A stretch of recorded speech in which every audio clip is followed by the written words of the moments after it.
They found 10 girls that were being trafficked. When they came back through, they heard a noise through the wall, and they couldn't figure out, what that was. And so they broke down the wall, and there was 20 other girls hiding behind this wall.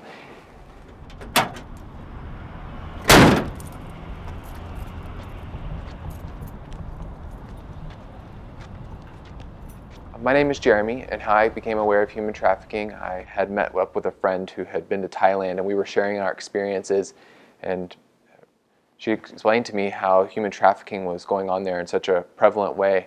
Just how young boys and girls are just being kidnapped and being sold to either do forced labor or sexual slavery. And something just snapped in me at that point that at this stage in my life, this cannot be going on, and we have got to do something about it.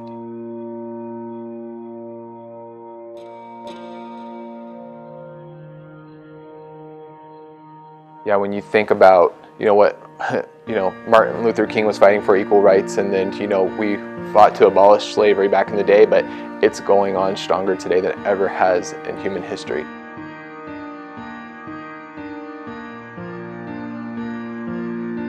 The journey to get 7 status as a healthy company was quite the burden. The business was almost a month away from closing the doors. It was in a pretty hefty amount of debt. I priced things too high, and then I would price things too low, and then I would just try everything that I could to try and make something work. But I really think the main change came whenever the mission came behind the store. The original goal of helping victims of human trafficking, and that we weren't just here to pay the bills, but we were here to do something bigger. We were here to turn a profit so we could do something bigger than ourselves. So this is our scoreboard here. This is where we keep up-to-date stats of money that we've raised for the last quarter. We like to make our customers aware that what we're actually raising money for and what we say that we're doing, we're actually doing. So here's the actual visual for that. We can see how many rescues that the Exodus Road has had so far. And what we've been able to raise since inception of July of 2013. Wow. Since 2013. It's like just in 2 years' time? Mm-hmm. Yep, 2 years' time. Yeah. I guess I just think about all the hard work that's been put into this place, and although I may have been hungry at times, at least I never went not clothed. I had quite a few things to choose from, as you can see.